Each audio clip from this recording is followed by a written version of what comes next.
Today's book is a story about finding joy in the adventure of new places and new things. The Gates of the Wind coming up next.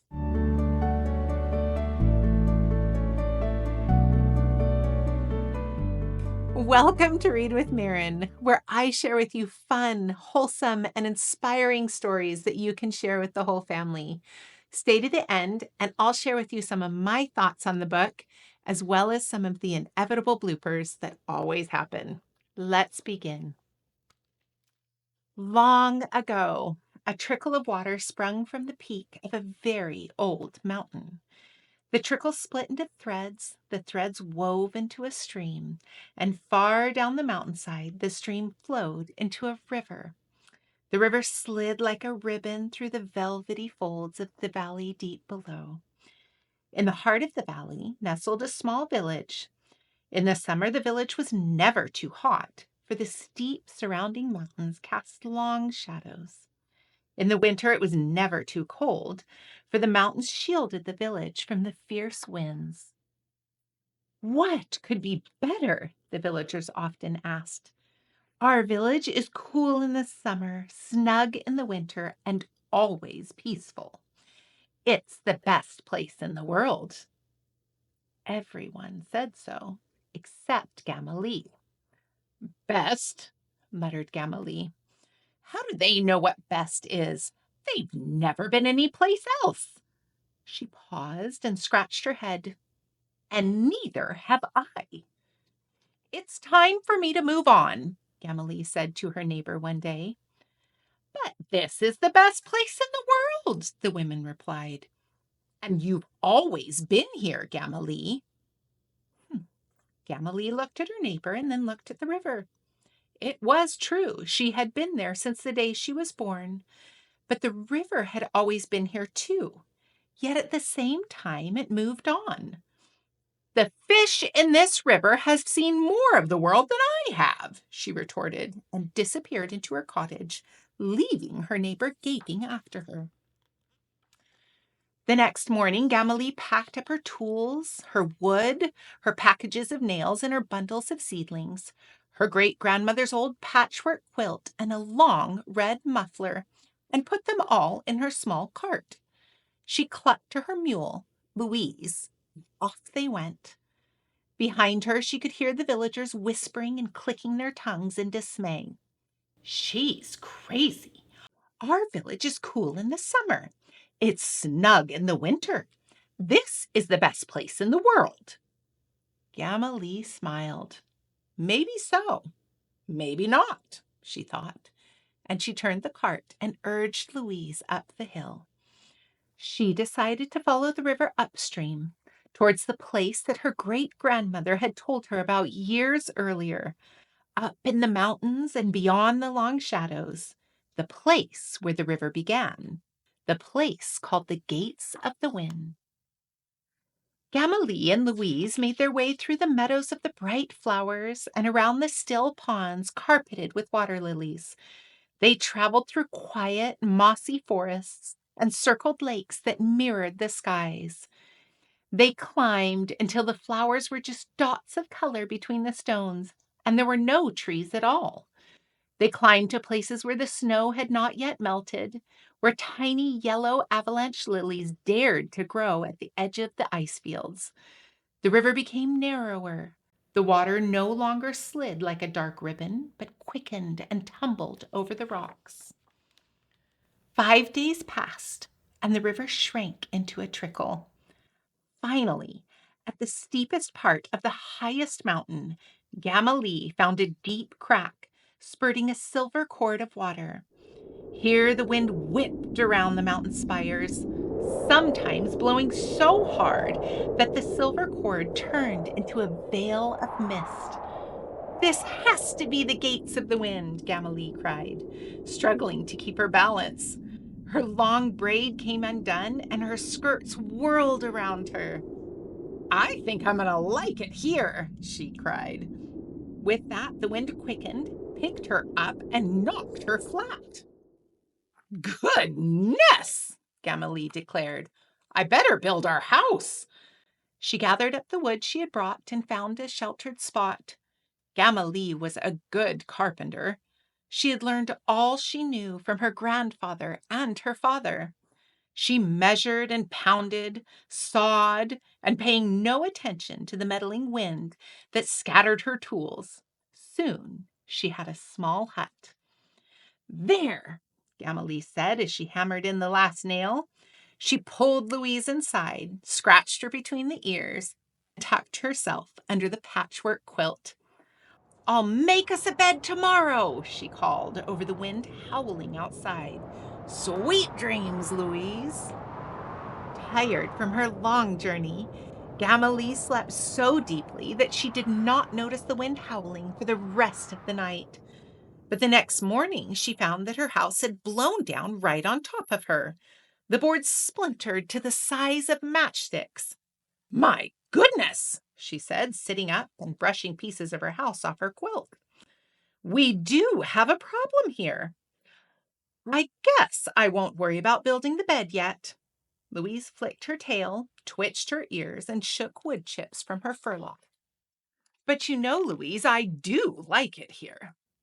With that, a north wind swept away the splinters, and a south wind picked up the quilt and whipped it just out of Gamma Lee's reach. Persistent, aren't you? She chuckled. Well, I guess this may not be the best place in the world. The wind quieted and dropped the quilt right over Gamma Lee's shoulders. But I still like it, she whispered. And with that, a scouring blast whipped around the rock and blew through the mule's brown coat so hard that her fur stood up and looked gray. Why, Louise, Gamma Lee chortled. I think you look better gray than brown. So the wind ripped right out from behind the rock and turned Louise brown again. Sniffed Gamma Lee. Holding tight to her quilt, she looked straight down the mountain where the rocky land dipped into a small meadow, the earth wet from the hidden springs. There, the grasses and reeds bent as gracefully as dancers. Gamma Lee scratched her head and thought. Then she set to work.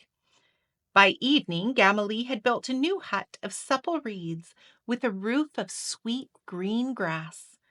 The wind sang a thin song through the walls. Gamma Lee slept even more soundly that night, and in the morning the reed hut was still standing. Louise flicked her tail, twitched her ears, and nibbled on the roof. No eating the house, dear, Gamma Lee said. This is a good one. A blast of wind roared outside, but the little reed hut just shivered and turned the roar into a clear, high song. Lovely, sighed Gamma Lee. Now it's time to plant a garden. She had brought seedling corn and tomato plants, and she put them in the ground in 6 neat rows. She planted a rose bush from the village next to the door of her reed hut. But before she could brush the soil from her knees, a great gust ripped through the garden and flattened every single corn and tomato plant. Rose petals spun around her like pinwheels. Gamma Lee sat down, scratched her head, and thought. She remembered the flowers weaving gently among the grasses in the meadow and the avalanche lilies clinging to the rough mountainside. Then she set to work. By day's end, Gamma Lee had sown the seeds for a garden of beets and potatoes, ground-hugging lettuces, and feathery-topped carrots. All around her reed hut, she planted supple plants with blossoms no bigger than a baby's pinky nail. Behind her hut, in the slower eddies of the wind, she grew tall, graceful flowers that reached across the drafts like ballerinas in slow arabesques. I surely do like it here, Gamma Lee said, scratching Louise behind the ears and bracing herself for the wind's reply. But the wind was silent. Not a breath came to tussle Gamma Lee's hair or shake Louise's mane. Not a whisper came to disturb their garden or rattle their house. The hours went by. I don't know, Louise. It's awfully quiet around here, Gamma Lee said, scratching her head. The sun sank and the moon began to rise. I'm starting to feel a bit restless. Louise brayed. An hour later, Gamma Lee could stand it no longer. It's much too peaceful. She and Louise went to sit among the flowers under the full, bright moon, heads cocked, waiting for the wind. And at last, the wind did blow gently across the flower patch and set the blossoms bobbing in the moonlight. "You're back," chuckled Gamma Lee as the wind curled around her, billowing her skirt and blowing wisps of her hair. "I missed you." Never would Gamma Lee say that the Gates of the Wind was the best place in the world. Nor would she say it was the worst. She and Louise and the wind simply passed the days, months, and years together. Gamma Lee wove herself a hammock out of mountain ivy for naps. She slung a swing from the rocky spire so she could sail right out through the gates and fling herself into the wind's chest. She grew reedy and ruddy and supple, and her hair blew loose like the veils of mist at the river's source. As time went by, Gamma Lee became as much a part of the wind as the current was a part of the river. Down in the village, the children grew up hearing the legend of Gamma Lee. Like many children who love stories, they wanted to know if the tale was true. "Is what you say about Gamma Lee really so?" a young girl asked her great-grandmother. "Once upon a time, did she really live next door to you and then go away all by herself to a place called the Gates of the Wind? Was she really real?" "Yes, most certainly, and crazy too," the old woman replied. "Why would she ever leave the best place in the world to go live on top of a mountain with that fearsome wind?" But why not? The girl thought, and she turned to look at the very old mountains far above the snug village. One morning, very early, the girl thought she saw the face of an old woman through the mist of the mountains. She began to think that she might follow the river out of the valley, up the mountains, and through the wind to find Gamma Lee. And after she had found her, maybe she would just keep right on going to see what lay beyond the gates of the wind. The end. I love this story. It reminds us that just because we're comfortable does not mean that that's it. That's who we're supposed to be. It's being willing to take those steps, to adventure out into areas that we're not too sure about or we don't know a whole lot about. But we have the opportunity to learn and grow and become even greater. I'm convinced that we weren't put on this earth just to come into a home and get comfortable there and never grow. We were brought here to become great, to inspire one another, to help one another. And we do this by reaching out, by being willing to learn new things, new places, learn about new people, and discover during that time who we really are. I love that Gamma Lee, even though she was a little bit older and had spent a great deal of her time in one place, that she still followed that inspiration. And we see that she in turn inspired other people to grow and become even greater than that small part of who they were, just being in their comfort zone. I challenge each one of you to try something new. Try a new sport. Be willing to make a new friend. Try a new food. But do something that allows you to learn more about the world around you. What you see in the mirror is wonderful and powerful, but there's always something greater for you to do. Go and discover it. And remember, always look for the good in the world or go make it yourself. Sometimes that's by discovering new things. Thanks for joining us. And whipped it just out of Gamma. More energy. Let's begin.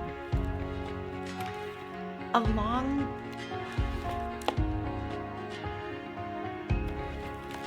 You get the 8-3. first word missed. I said along. It's just long ago. It's not a long ago. I was like, man, we did the first page almost. I know. I was so proud. I got a little ahead of myself. That's what pride does to you. Okay, what are we? Take 3? Take 3. I was so stumbling over everything. You were doing